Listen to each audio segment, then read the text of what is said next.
Welcome to the whistle. Goose Munisamy Veerappan documentary series பற்றி தான் நம்ம இந்த வீடியோவில் பார்க்க போகிறோம்.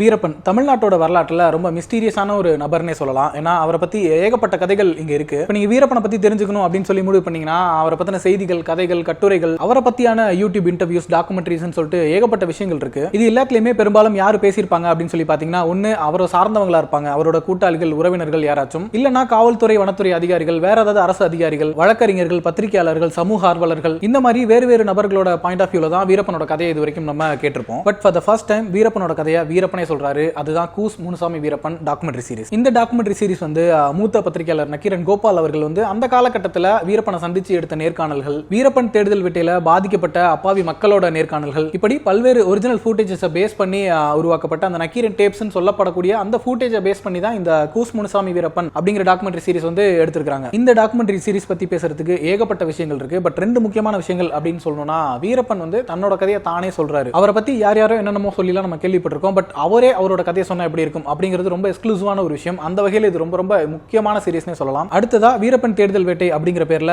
போலீஸ் பண்ண அந்த அட்டூழியங்கள், அதுல எவ்வளவு மக்கள் பாதிக்கப்பட்டாங்க, எந்த அளவுக்கு துன்புறுத்தலுக்கு ஆளானாங்க அப்படிங்கிற மாதிரி விஷயங்கள் எல்லாம் அந்த மக்களே சொல்ற மாதிரியான வீடியோ காட்சிகள் எல்லாமே இருக்குது. இந்த ரெண்டு விஷயங்கள்னாலையும் தமிழ்ல இதுவரைக்கும் வந்திருக்கிற டாக்குமெண்ட்ரி சீரிஸ்ல கூஸ் முனுசாமி வீரப்பன் ஒரு முக்கியமான இடத்தை பெறுதுன்னு சொல்லலாம். ஃபர்ஸ்ட் வீரப்பனோட கதையை பத்தி பார்க்கலாம். அவரே சொல்றாரு, அவரோட ஆரம்ப நாட்கள் பத்தி சொல்லும்போது அவரோட ஊர்ல மிகப்பெரிய வறுமை இருக்குது. வேட்டைக்கு போறது ஒண்ணுதான் சாப்பாட்டுக்கான வழியா இருக்குது. ரெகுலரா காட்டுக்கு வேட்டைக்கு போறது, வனவிலங்குகளை அடிச்சு சாப்பாட்டுக்கு இது பண்றது, அந்த மாதிரி விஷயங்கள்லாம் பண்ணிட்டு இருக்காரு.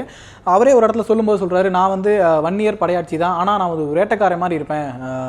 அப்பியரன்ஸ்லயும் சரி, வேட்டை ஆடுறதுலயும் சரி, ஸ்கில்லா இருக்கிறதுலயும் சரி, எல்லாத்துலயுமே ஒரு வேட்டைக்கார மாதிரி இருப்பேன் அப்படிங்கிற மாதிரி சொல்றாரு. அப்படியான சூழல்ல அவரோட மாமா ஒருத்தர் மூலமா வீரப்பனுக்கு யானையை வேட்டையாடுறதுக்கான முதல் சந்தர்ப்பம் அமையுது. அதை யானை அடிக்க போறதுன்னு சொல்லி சொல்றாங்க. சோ அவர் மூலமா வீரப்பன் இந்த யானை அடிக்க போறது அப்படிங்கிற ப்ராசஸ்க்குள்ள போறாரு. அந்த ப்ராசஸ்ல வீரப்பனை யூஸ் பண்ணி அவரோட மாமா ஒரு பெரிய வளர்ச்சி அடைகிறாரு. அதுக்கப்புறம் வீரப்பனே தனியா யானை அடிக்கலாம் அப்படிங்கிற ஒரு ஸ்டேஜுக்கு வராரு. அதுக்கப்புறம் இவரே தனியா யானை அடிக்கிறது, அந்த தந்தத்தை கொண்டு போய் கேரளால விற்கிறது, அந்த மாதிரியான வேலைகள்லாம் செய்ய ஆரம்பிக்கிறாரு. அந்த யானை தந்தத்தை விற்கிற காசுல தனக்கு தேவையான சில விஷயங்களை செஞ்சுட்டு மீதி எல்லாம் ஊருக்கு தான் செய்வேன் அப்படிங்கிற மாதிரி சொல்றாரு. அந்த சூழல்ல தான் ஊர் மக்கள் கிட்ட வீரப்பனுக்கு ஒரு மரியாதை உருவாகுது. ஏதாவது சொந்த பிரச்சனைகள்லாம் கூட வீரப்பன்ட்ட போயிட்டு பஞ்சாயத்து பேசலாம் அப்படிங்கிற மாதிரியான ஒரு நிலைமை உருவாகுது. அந்த காலகட்டத்தில் தான் ஊர்ல பஞ்சாயத்து தேர்தல் அல்லது எம்எல்ஏ தேர்தல் அந்த மாதிரியான விஷயங்கள் வரும்போது மக்கள் யாருக்கு ஓட்டு போடணும் அப்படிங்கறத முடிவு பண்ணக்கூடிய ஒரு முக்கியமான சக்தியா வீரப்பன் உருவானாரு அப்படின்லாம் சொல்லப்படுது. இப்படி சின்ன சின்ன கிரைம்ஸ் பண்ணி அதுல வர பணத்தை வச்சு ஊர் மக்களுக்கு நல்லது பண்றது, பஞ்சாயத்துகள்லாம் தீர்த்து வைக்கிறது, அந்த மாதிரி ஒரு லோக்கல் டான் அப்படிங்கிற இமேஜோட இருந்துகிட்டு இருக்க வீரப்பனுக்கு ஒரு முக்கியமான இன்சிடென்ட்க்கு அப்புறம் தான் அதை விட பெரிய ஆளா மாறுறாரு. அது என்ன இன்சிடென்ட் அப்படின்னா, வீரப்பனை ஃபர்ஸ்ட் டைம் அரெஸ்ட் பண்றாங்க. அரெஸ்ட் பண்ணி கஸ்டடியில வச்சிருந்திருக்காங்க. அந்த சிச்சுவேஷன்ல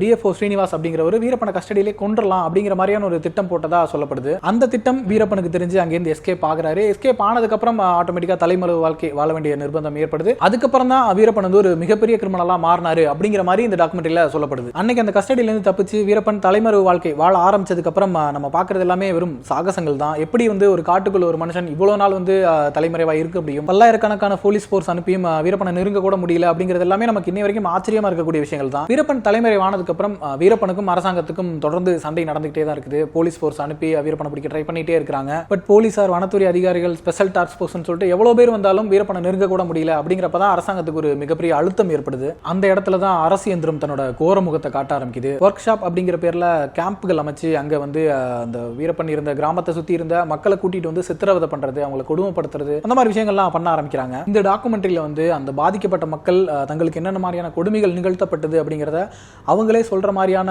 விஷுவல்ஸ் எல்லாமே இருக்கு. அந்த காலகட்டத்தில் 90ஸ்லயே அவங்க வசிக்கிற வீடுகளுக்கு போயிட்டு எடுத்தது, இப்போ அவங்க என்ன நிலைமையில இருக்காங்க அப்படிங்கிறது எடுத்தது எல்லாமே கலந்து இந்த டாக்குமெண்ட்ரியில பிரசன்ட் பண்ணி இருக்காங்க. இந்த பாதிக்கப்பட்ட மக்கள் சொல்லக்கூடிய நிறைய விஷயங்கள் நம்மளால காது கொடுத்து கேட்க கூட முடியல. அந்த அளவுக்கு இவ்வளவு பெரிய மனித விரோதமான செயல்கள் நம்ம தமிழ்நாட்டில் நடந்திருக்கா அப்படின்னு நினைக்கும் போதே கூசுது நமக்கு. ஆண்கள், பெண்கள் எல்லாருமே நிர்வாணமாக்கி அடிக்கிறது, பெண்கள் குழந்தைகள், கர்ப்பிணி பெண்கள் யாரையுமே பார்க்காம எல்லாரையுமே பாலியல் வன்புணர்வு பண்றதுன்னு சொல்லிட்டு மிகப்பெரிய கொடுமைகளை நிகழ்த்தி இருக்காங்க இந்த போலீசார். நிறைய மக்களை பிடிச்சிட்டு ஒரே இடத்துல அடைச்சு அவங்களுக்கு சாப்பாடுலாம் எதுவும் கொடுக்காம அவங்களுக்கு அந்த இடத்துலயே கழிவுகள் போக சொல்றது, மனித கழிவுகளை உண்ண சொல்றது, இந்த மாதிரி பல சித்திரவதைகளை பண்ணியிருக்காங்க. அதுலயும் குறிப்பா ஒரு 6 மாத கர்ப்பிணி பண்ண நிறைய போலீஸ்காரங்க போலீஸ்காரங்க சேர்ந்து ரேப் பண்ணியிருக்காங்க. ரேப் பண்ணி அந்த வயிற்றில் அந்த குழந்தை வயிற்றுக்குள்ளே செத்து போய் அந்த விஷயத்தை அவங்க சொல்லும்போது நம்மளால கேட்க கூட முடியல. எப்படி இவ்வளவு கொடுமையான விஷயத்தெல்லாம் அவங்க வந்து தாங்கி இருந்திருப்பாங்கன்னு சொல்லிட்டு நம்மளால இமேஜினே பண்ணி பார்க்க முடியல. அடுத்ததா கரண்ட் ஷாக் கொடுக்குறது, நம்ம அந்த ஷாக் ட்ரீட்மெண்ட் கொடுக்குறேன்னு சொல்லிட்டு சினிமாலாம் பார்த்துருப்போம். அது ஏதோ இன்வெஸ்டிகேஷனில் வந்து ஒரு கெத்தான விஷயம் அப்படிங்கிற மாதிரிலாம் நம்ம பார்த்துருப்போம். பட் இந்த மக்கள் அதை சொல்லும்போது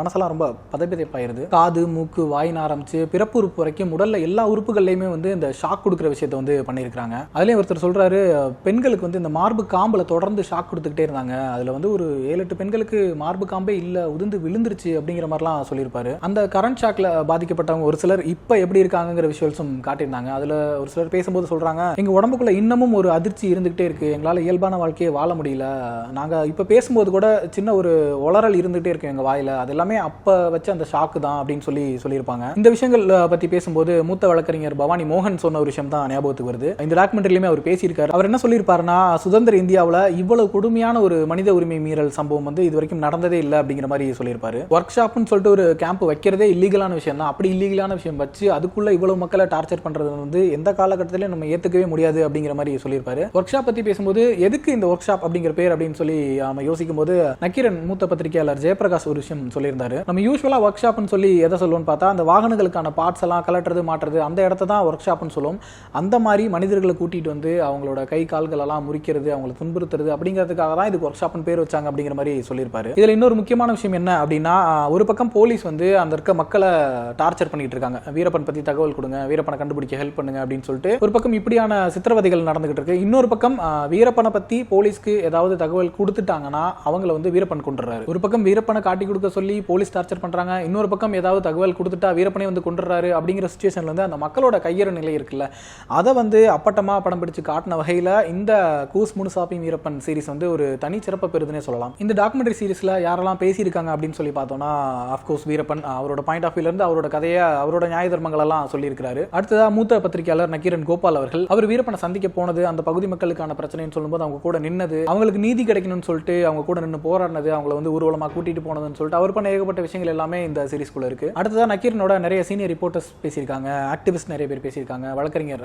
பவானி மோகன் பேசியிருக்காரு, நாம் தமிழர் கட்சியோட தலைமை ஒருங்கிணைப்பாளர் சீமான் பேசியிருக்காரு, நடிகையும் சமூக ஆர்வலருமான ரோகிணி பேசியிருக்காங்க. நம்ம ஏற்கனவே சொன்ன மாதிரி அதிகாரிகள், பத்திரிகையாளர்கள், சமூக ஆர்வலர்கள், வழக்கறிஞர்கள் சொல்லிட்டு எல்லாருமே அவங்கவுங்க பாயிண்ட் ஆஃப் வியூல வீரப்பன் பத்தி நிறைய விஷயங்கள் சொல்லியிருந்தாங்க. சீமான் அவர்கள் வந்து வீரப்பனை கொஞ்சம் ஹீரோயிக்கா ப்ரொஜெக்ட் பண்ற மாதிரியான சில விஷயங்கள் எல்லாமே சொல்லியிருந்தாரு. அவர் வந்து ஒரு வனக்காவலன், தமிழ் போராளி, அந்த மாதிரியான வர்ணனைகளோட வீரப்பன் பத்தி சீமான் பேசியிருந்தாரு. அரசாங்கத்தை பொறுத்த வரைக்கும் வீரப்பன் வந்து ஒரு மோஸ்ட் வாண்டட் கிரிமினல், அவரால் நிறைய பாதிப்புகள் ஏற்பட்டிருக்கு, அவருக்கான தேடுதல் வேட்டையில வந்து நிறைய அரசு அதிகாரிகள் வந்து உயிரிழந்திருக்காங்க, நிறைய மக்கள் பாதிக்கப்பட்டிருக்காங்க. அப்படிங்கிறப்போ அவர் வந்து ஒரு மோஸ்ட் வாண்டட் கிரிமினல், அவரை பிடிக்கணும் கொல்லணும் அப்படிங்கிறத தாண்டி அவங்களுக்கு வேற எந்த விஷயமே இல்லை. பட் இன்னொரு பக்கம் அந்த பகுதி மக்கள் வீரப்பனை ஒரு ஹீரோவா, ஒரு போராளியா, ஒரு காவல் தெய்வமா பார்க்கறதையும் நம்ம பார்க்க முடியுது. வீரப்பன் மாதிரி ஒரு ரிபல் வரமாட்டாரா அப்படிங்கிற ஏக்கமும் மக்களுக்கு இருக்கிறத நம்ம பார்க்க முடியுது. அதுக்கு காரணம் வந்து மக்களுக்கு அரசாங்கத்தின் மேல இருக்கிற வெறுப்பு அப்படின்னு கூட நம்ம புரிஞ்சுக்கலாம். நான் சொன்ன மாதிரி இவ்வளவு பேர் இவ்வளவு விஷயங்கள் பேசி இருந்தாலும் நடிகையும் சமூக ஆர்வலருமான ரோகிணி பேசின விஷயம் எனக்கு ரொம்ப முக்கியமான ஒரு விஷயமா பட்டுச்சு. பொதுவா ஒருத்தவங்க வந்து ஒரு செக்ஷுவல் அபியூஸ்க்கு ஆளாயிட்டாங்க அப்படின்னா அவங்களால இயல்பு வாழ்க்கைக்கு திரும்பவே முடியாது, அந்த பிரச்சனையை அவங்க லைஃப் ஃபுல்லா அவங்க டிஸ்டர்ப் பண்ணிக்கிட்டே இருக்கும் அப்படிங்கிற ஒரு ஏரியாவை டச் பண்ணி சொல்லியிருந்தாங்க. ஒரு பெண்ணுக்கு வந்து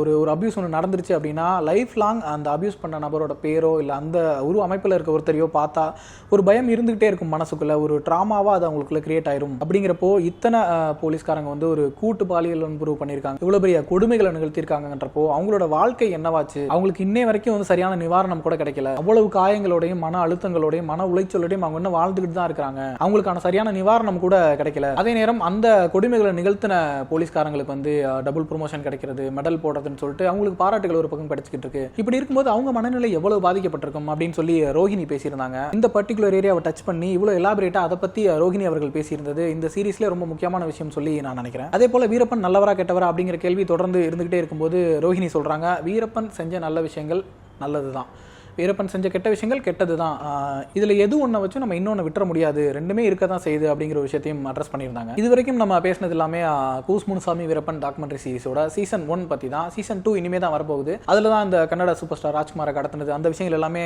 அதில் தான் நம்ம எதிர்பார்க்கலாம். இந்த சீரிஸ் பற்றியும் வீரப்பன் பற்றியும் உங்களோட கருத்துக்கள் என்ன அப்படிங்கிறத நீங்கள் கமெண்ட்டில் சொல்லுங்கள்.